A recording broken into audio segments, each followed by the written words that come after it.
ଆସନ୍ତୁ ଆଜି ଏକ ଏମିତି ଯାତ୍ରାରେ ବାହାରିବା ଯାହା ଆମ ସମସ୍ତଙ୍କ ଭିତରେ ପ୍ରତିଟି ମୁହୂର୍ତ୍ତରେ ଚାଲିଛି। ଏହା ହେଉଛି ଶକ୍ତିର ଯାତ୍ରା।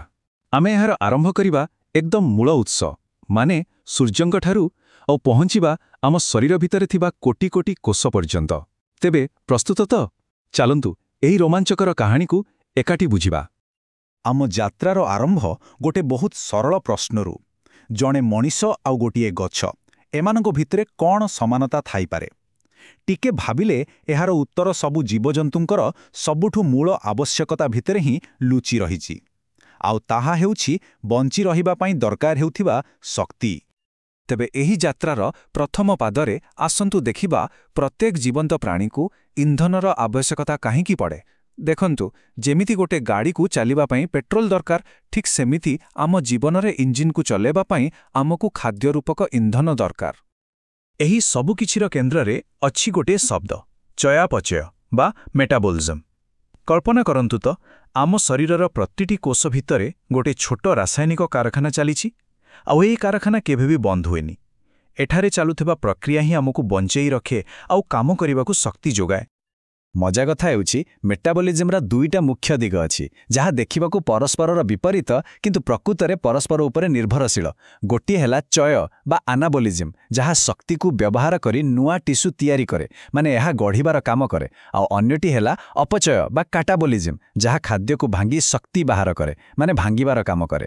ଏହି ଗଢ଼ିବା ଆଉ ଭାଙ୍ଗିବା ଭିତରେ ସନ୍ତୁଳନ ହିଁ ତ ଜୀବନ। ଆଚ୍ଛା, ତେବେ ଆମେ ତ ଜାଣିଲେ ଯେ ଜୀବନ ଇଞ୍ଜିନ ପାଇଁ ଇନ୍ଧନ ଦରକାର, କିନ୍ତୁ ଏଇ ଇନ୍ଧନ କ'ଣ? ଆସନ୍ତୁ ଆମ କାହାଣୀର ପରବର୍ତ୍ତୀ ଅଧ୍ୟାୟକୁ ଯିବା ଏବଂ ଦେଖିବା ଆମେ ପ୍ରକୃତରେ ଖାଉଟା କ'ଣ।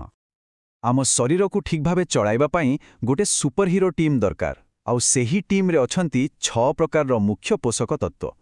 ଏଗୁଡ଼ିକ ହିଁ ହେଉଛନ୍ତି ସେହି କଞ୍ଚାମାଲ ଯାହାକୁ ଆମ ଶରୀର ସବୁ ପ୍ରକାର କାମ ପାଇଁ ବ୍ୟବହାର କରେ।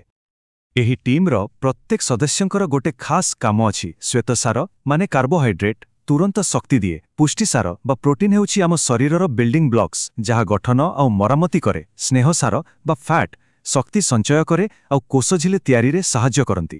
ଆଉ ରହିଲେ ଧାତୁସାର, ଭିଟାମିନ୍ ଓ ଜଳ। ଏମାନେ ହେଉଛନ୍ତି ଗୁରୁତ୍ୱପୂର୍ଣ୍ଣ ସହାୟକ, ଯେଉଁମାନେ ସବୁକିଛିକୁ ଠିକ୍ଠାକ୍ ଚଲେଇବାରେ ସାହାଯ୍ୟ କରନ୍ତି। ଏବେ ଚାଲନ୍ତୁ ଆମ କାହାଣୀରେ ଟିକେ ଟାଇମ୍ ଟ୍ରାଭେଲ୍ କରିବା। ଆମ ଖାଇବା ପ୍ଲେଟ୍ରୁ ବହୁତ ପଛକୁ, ସେହି ଜାଗାକୁ ଯେଉଁଠି ପୃଥିବୀର ପ୍ରାୟ ସବୁ ଖାଦ୍ୟଶକ୍ତିର ଆରମ୍ଭ ହୋଇଥାଏ। ଆଉ ଏଠାରେ ଆସନ୍ତି ଏହି ଦୁନିଆର ପ୍ରକୃତ ଉତ୍ପାଦକ, ସ୍ୱଭୋଜୀ ବା ଅଟୋଟ୍ରଫ୍। ସବୁଜ ଉଦ୍ଭିଦମାନେ ହିଁ ହେଉଛନ୍ତି ପୃଥିବୀର ସବୁଠୁ ବଡ଼ ଖାଦ୍ୟ କାରଖାନା। ସେମାନେ ନିଜ ଖାଦ୍ୟ ନିଜେ ତିଆରି କରିପାରନ୍ତି। କେତେ ଆଶ୍ଚର୍ଯ୍ୟର କଥା ନୁହେଁ କି? ଏହି ଯାଦୁକାରୀ ପ୍ରକ୍ରିୟାର ନାଁ ହେଉଛି ଆଲୋକଶ୍ଳେଷଣ ବା ଫୋଟୋସିନ୍ଥେସିସ୍।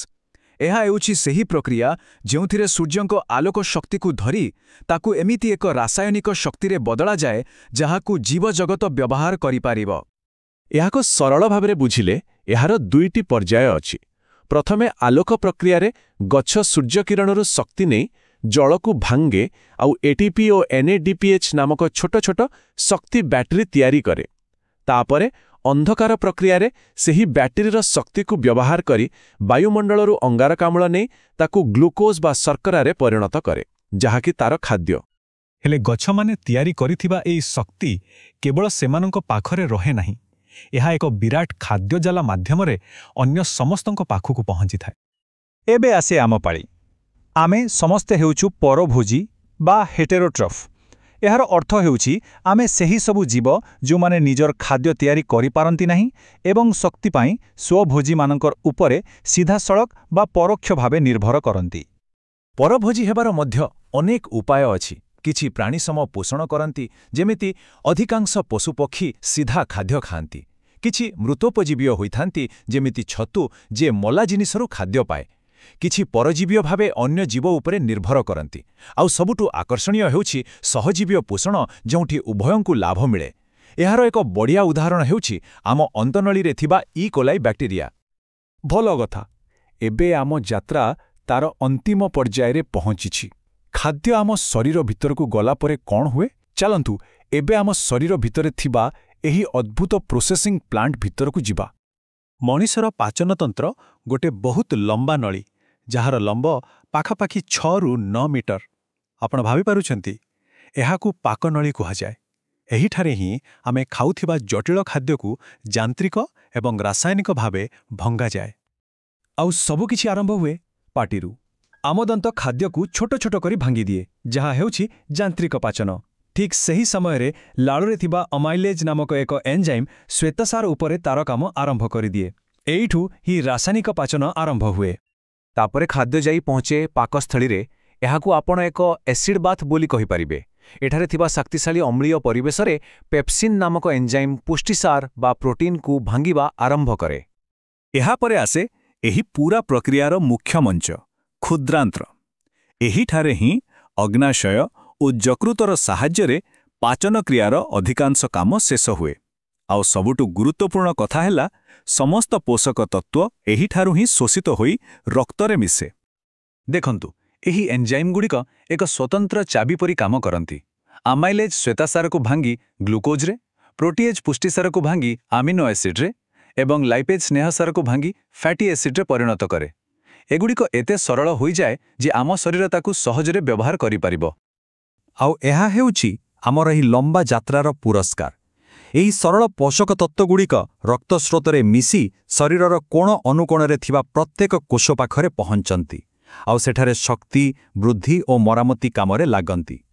ତେବେ ଦେଖିଲେ ତ, ଗୋଟିଏ ଗଛର ପତ୍ର ଉପରେ ପଡ଼ୁଥିବା ସୂର୍ଯ୍ୟକିରଣଠାରୁ ଆରମ୍ଭ କରି ଆମ କୋଷ ଭିତରେ ଥିବା ଶକ୍ତି ପର୍ଯ୍ୟନ୍ତ, ଶକ୍ତିର ଏହି ଯାତ୍ରା ପୃଥିବୀର ପ୍ରତ୍ୟେକ ଜୀବନ୍ତ ପ୍ରାଣୀକୁ ଗୋଟିଏ ସୂତାରେ ବାନ୍ଧି ରଖିଛି। ଶେଷରେ ଏକ ପ୍ରଶ୍ନ ଛାଡ଼ିଯାଉଛି। ଟିକେ ଭାବିବେ, ଯଦି ଆମ କୋଷଗୁଡ଼ିକ ମୁଖ୍ୟତଃ ଗ୍ଲୁକୋଜରୁ ଶକ୍ତି ପାଆନ୍ତି, ତେବେ ଆମ ବଞ୍ଚିବା ପାଇଁ ସମସ୍ତ 6 ପ୍ରକାରର ପୋଷକ ଥିବା ଏକ ସନ୍ତୁଳିତ ଆହାର ଏତେ ଜରୁରୀ କାହିଁକି? ଏହା ଉପରେ ଟିକେ ଚିନ୍ତା କରି ଦେଖିବେ।